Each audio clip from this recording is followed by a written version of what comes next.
Excuse me, জি আমি আমার কলমটা পড়ে গিয়েছে। আমি কলম উঠাবো? আমাকে কেন উঠাতে হবে? আরো তো অনেকেই আছে, তাই না? ইয়েস স্যার, আমি জানি ক্লাসে অনেক মানুষ, কিন্তু আমি চাই কলমটা আপনিই উঠান।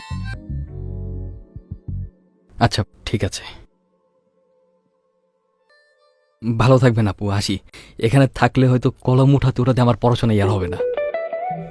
হ্যাঁ, গাধা নাকি আমি? আপু,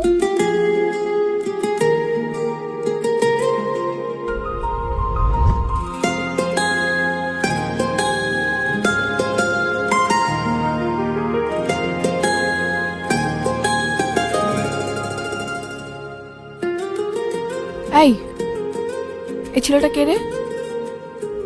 একবার সরিও বললো না।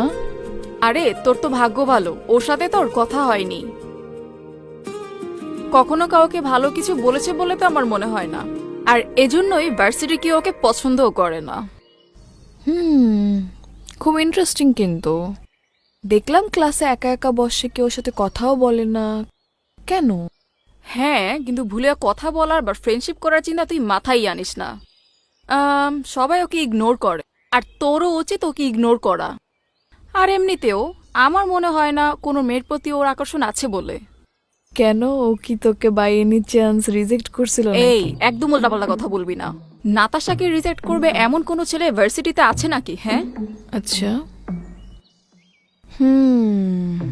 বাট ওর যদি কোনো মেয়েদের প্রতি অ্যাট্রাকশন নাও থাকে, আমার প্রতি ঠিকই আসবে, আর সেটা আমি দেখতেছি। Wait and see. দেখতে হবে বিষয়টা। আচ্ছা যাই হোক, বাদ দে। তোমাকে ওই যে কালকে নোটগুলো পাঠাতো। আচ্ছা, আমি তোকে পাঠাই দিতেছি। ওকে ওকে।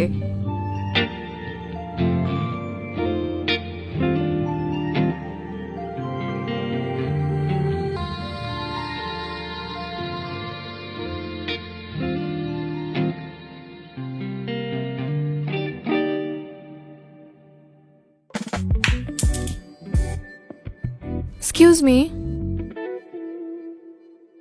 হ্যালো, জি আমি। আমার কলমটা পড়ে গিয়েছে, তো কি হয়েছে? তো উঠিয়ে দিন।